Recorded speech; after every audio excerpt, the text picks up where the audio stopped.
40.1% of the unemployed. Now, this is part of the situation that is facing young people today.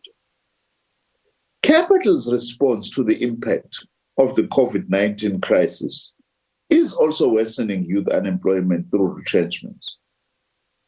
Firstly, the retrenchments affect both the workers as parents and their dependents, who are mainly young people, inclusive of children. Secondly, retrenchments directly affect employed young people. We specifically mention capital as the motive force retrenching workers in its response to the impact of COVID-19 in class terms, because it is a monopoly that controls our economy. We also wish to take this opportunity as the SACP to express our serious concern at planned retrenchments in a number of our institutions, both in the private sector and in the public sector. For instance, the threatened retrenchments at the SABC is something that we as the SACP do not support. We wish to express our solidarity with the workers, and we are in particular also calling upon deepening trade union unity, irrespective of federations that they may be affiliated to, as long as they are part of the progressive trade union movement. Workers can no longer fight things like retrenchments being divided. Also, there are other state-owned enterprises who are also cutting jobs over and above the private sector. Monopoly finance capital, for instance, has increasingly gained power through its financial muscles and also calling for the privatization of some of our state-owned enterprises. You have, for instance, a call now by sections of capital to allow an entity like the SAA, which is so crucial for jobs, but so crucial for tourism, so crucial for the aviation industry, to be collapsed so that the capitalist vultures can buy it for nothing at the expense of thousands of workers' jobs. Our youth must be in the forefront to defend jobs. At present, neoliberal structural reforms are at the center of the policies pushed by imperialist forces and imperialist-dominated institutions and organizations, including the Washington-based IMF and the World Bank and the Paris-based OECD. This agenda also affects us. The repeated calls for structural reforms, which are neoliberal in content, are a domestic manifestation of this agenda. This is being driven by means of copy and paste on what the OECD is saying and other imperialist institutions are seeking to impose on developing countries in particular. And what these institutions are calling for, it can only have the effect of widening inequality in our society. And youth is at the heart of the people who are not benefiting from such policies. The youth needs and must develop an understanding of the structural processes and forces underpinning its material conditions, such as inequality, unemployment, poverty, exposure to alcohol, substance and drug abuse, gender-based violence, criminality, and racism. Many of these and other consequences of the capitalist system often are entirely blamed on government, often devoid of a deeper class analysis based on the materialist conception of history and dialectics. As the SACP, we are concerned that the mobilization by the poor and working class tends to be exclusively focused on government without similar or even larger mobilization against the capitalist class, which actually is the one that dominates more than 70% of our economy. While undeniably the state has a role to play, we are not denying that. However, the state itself is anchored in class divisions and class balance of forces. And so its role, including policy considerations and choices, are influenced by the behavior of capital. The youth, and we call upon our YCL in particular, as a school for communism, to highlight and actually embark on this deeper class analysis so that we appreciate that youth and its struggles are part of the class struggle against exploitative societies. The Young Communist League has a crucial role to play in developing an elaboration of working class struggles and mobilizing the youth in support of the working class. After all, the effects and problems of the exploitative system of capitalism affect the working class youth and impact its future as adults as well. Our liberation is far from complete. We are still a long way towards complete social emancipation. However, since 1994, our movement has made important advances and opened many opportunities for the youth, which the youth of 1976 did not have, and whose struggles have actually opened for these opportunities. Opportunities including in the sphere of education and skills development. The youth has also done its best to seize on these opportunities, but the SACP is of the view that there is still a lot of room for improvement and much more needs to be done. The YCL and the Progressive Youth Alliance are well positioned to mobilize the youth against wasting time and not using the opportunities that we have today that the youth of 1976 sacrificed for. One of the struggles that the youth should take seriously is the working class struggle to open the workplace as a training space. The youth should also take seriously the working class struggle to develop national production through industrialization by means of expanding manufacturing.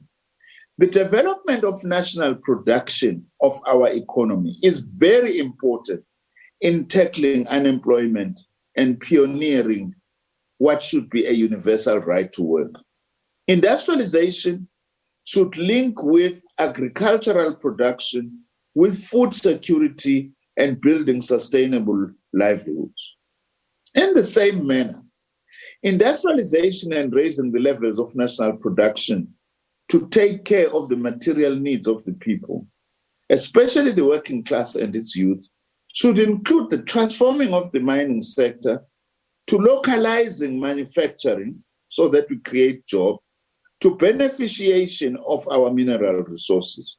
This should be one of the key pillars to rid our economy of the colonial features, such as reliance on exports of raw materials and dependency on imports of finished products.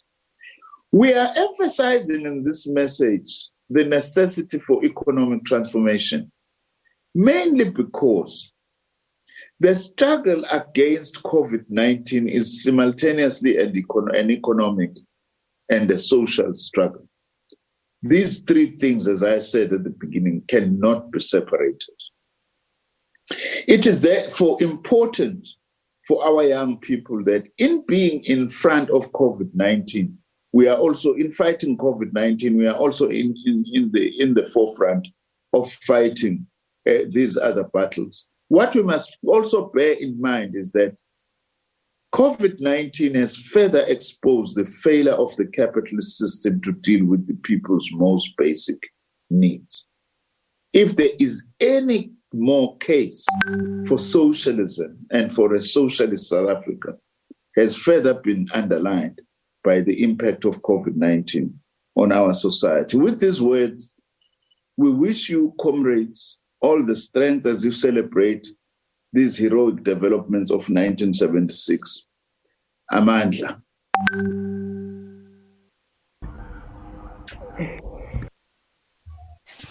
Siyabonga Mpephetwa GS for your depth-wise ways. Indeed, will take your message as young people and implement what is required by us as an organization and as the youth of this country with all these challenges and brutality that we are faced, birthed by capitalism. In that way, in those ways, I'm saying thank you for honoring us in your tight schedule, that we know that beside being GS, we have other responsibilities that you must undertake. Even now, we know that you have to fulfill the commitment of national interest. We hope in that process, you also, at least we find vaccine, because we were looking upon the science and technology to find the vaccine. Thank you very much, Comrade GS. So, Comrade, without wasting time. Thank you very much, Comrade. Siyabonga. Yeah, without wasting time, we are going to request the National Secretary of the 5th National Committee, elected in Alice, to address us. We also, in the process, we welcome SABC. They are here. We also, News Africa, you are welcome. You are our strategic fraternal friends in battle of ideas. We must acknowledge you in this moment when National Secretary is about to address us. Comrade National Secretary, the young people are waiting your address on behalf of the 5th National Committee.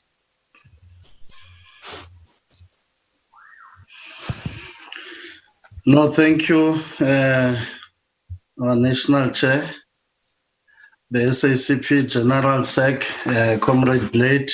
Thank you for your message on behalf of the Central Committee.